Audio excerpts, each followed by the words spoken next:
Hello, guys. Very often, when people learn that I'm from Ukraine, they start wishing me peace.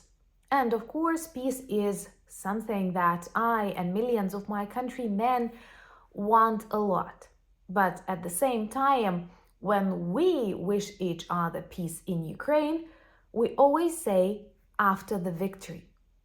And victory means the defeat and demilitarization of Russia and the imprisonment of Putin. First of all, because it is simply just. It may seem that justice is a little bit old fashioned, but it is vital for human dignity and for the quality of life on the planet. And also, it is a very important lesson for other authoritarian regimes like China, Iran, or North Korea that there is always punishment for such crimes, for the violation of international law and disrespect to human life. This is very important. At the same time, as a Ukrainian, I follow very attentively different versions of peace plans by Trump, by Zelensky, by Putin, by China. I'm trying to analyze them, and what I see, the majority seem to be fake. They are designed by good and bad people to test the public opinion, to influence global leaders, to motivate or demotivate. Of course, some messages keep reappearing and they will be likely present in global conversations, but at this particular moment in history, we don't even know is such conversation about the end of Russian war in Ukraine is possible. And I believe that, for example, the US President Donald Trump will see how difficult it is in the coming days, in the coming 100 days. So let's talk about the potential negotiations and why I, as a Ukrainian, believe they are impossible. My name is Anna, I'm from Ukraine, I'm in Ukraine, and if you want to see the defeat and demilitarization of Russia and also protect yourself against the hybrid warfare, subscribe, we discuss all of that on the channel. It's very normal to dream about peace. It's very normal to learn on your past mistakes. And the history of Ukraine during the last 300 years teaches us about the importance of protection of our people, our culture, our language, our museums, schools, hospitals, lives from Russia. Because during the last 300 years, they tried to steal our history, our territories, our people. And it's not about NATO, it's not a proxy war. It's Russian imperial character, and right now we observe the last agonizing empire in the 21st century. And the process is irreversible. That's why it's so important to end this war with the collapse of Russia's imperial myths. And thus protect and liberate not just Ukraine, but Georgia, Serbia, Moldova, Slovakia, and some countries across the ocean that may seem they are totally unconnected, when in reality this world has become so tightly connected that problems in Ukraine can result problems in the Pacific. Right now, especially during the election campaign in the United States, and I know I have viewers and friends in literally every corner of the world, but we have to agree that the focus of this global attention was on the US elections, and the chosen by the American people president kept repeating that he can end Russian war in Ukraine in 24 or 48 hours. I don't blame him for saying it. It's just an election campaign. And trust me, I know you may not like it, but President Zelensky was elected by Ukrainian people because he believed he can end the war with Putin by just looking into his eyes. He was saying that, and 75% of Ukrainians believed him. I think Zelensky believed himself because he's not evil, but the reality is Putin is pure evil. He is the ambassador from hell. And our task is not to support these embassies from growing in different corners of the world, but to end them with tremendous defeat of the evil empire. And I have this feeling that Trump will come to the very same understanding Zelensky did, because Putin and Zelensky, Putin and Trump represent very different paradigms of life and attitude to uh, citizens. In Ukraine and in the United States, we care about the life of our soldiers, our children, our elderly. And in Russia, this is just a resource. From one point of view, it gives them strength because, like, you cannot find any other country in the world so prepared for meat grinders and cannon fodder. But at the same time, is it what you actually want for your children? And Russia is on the brink of the economic collapse. It seems like Trump has finally understood that, because many of the messages he sent to Putin were quite disrespectful.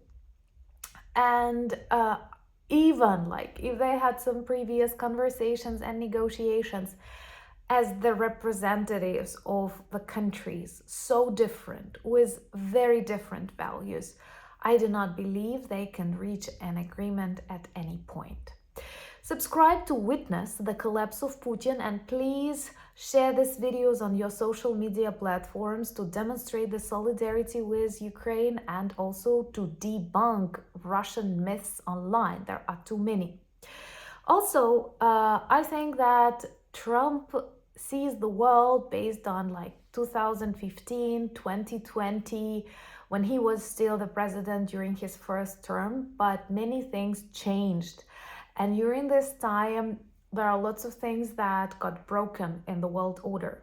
First of all, Russia undermined a lot of agreements. A lot of international organizations turned out to be very weak. What is bad, Russia found a lot of supporters like China, like India, that keep saving its economy, and North Korean soldiers that are saving Russian army. So some of the threats that potentially Trump can use in his conversations against Putin will not work. But at the same time, oil prices, which I know that is bad for ecology, but is also bad for Russian economy, is something that Trump, as a businessman, not as a politician, can do, and thus crash the Russian economy. But I believe, and let me know in the comments below what do you think, that there is no plan. There are no serious preliminary ideas, and everything is very spontaneous. And here comes the most important message. The end of this war depends greatly on us in Ukraine and on you people worldwide. If you have a look at what we do during this last months, you can clearly see our strategy, and that is to demilitarize Russia, to destroy all the military objects we can, to target the oil refining industry, and also to keep control over Kursk region. This is what makes us strong. This is what helps us achieve the victory. And you remember, the victory is the defeat and demilitarization of Russia. So, when many people, even kind people who care about Ukraine, keep telling me, oh, he will abandon you, Trump, or they will make you do something, you undermine the strength and resilience of Ukrainian people, the understanding of people in the European Union. And please let me know, am I right, my subscribers from the EU? Because many countries like the Baltics have already agreed to raise their payment for NATO, and that is right. I know that's demand of Trump. It may seem like he threatened to leave NATO, but honestly, in times when Russia is such a strong and crazy, violent aggressor, it's obvious without Trump that we need to spend more money on our defense if we want to defeat the evil. It's quite obvious. It has to be more than 5%. We wanted to live in a safe and peaceful world, imagining that demilitarization, denuclearization, as in case with Ukraine, is a smart move. Yes, it is in the world of good people.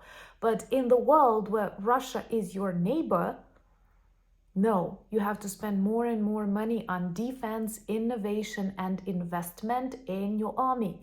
And that's exactly what we do in Ukraine. And I can promise you what we will continue doing. No matter who is the president of the United States or who is the head of, I don't know, European Parliament.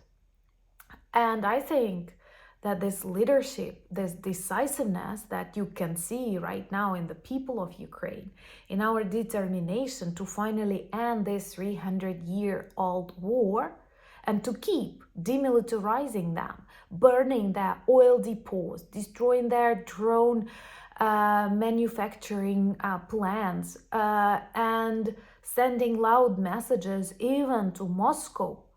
We first demonstrate the weakness, vulnerability of Russia and the strengths of all freedom-loving people. That is why my peace plan that will support the majority of Ukrainians, and I believe the majority of you, is to defeat and demilitarize Russia. Like this video if you agree, and please share it on your social media platforms, and follow me on Instagram, X, Threads, Discord and Blue Sky. All the links you will find in the description of this video, and don't let scammers trick you. I never invite you to chat privately on WhatsApp, Telegram, and I never ask for money. But I thank you for buying me coffees, becoming my patrons and sponsors of the channel. Also check the merch shop, there are lots of good new items. We are preparing for the St. Valentine's Day, and there is one funny collection which actually states, "Hello guys." You know, that's my way to address our beautiful community. And most importantly, thank you for all the good comments that you leave. I read all of them. Thank you for your advice, for your good wishes and prayers. And thank you for standing with Ukraine. Slava Ukraini!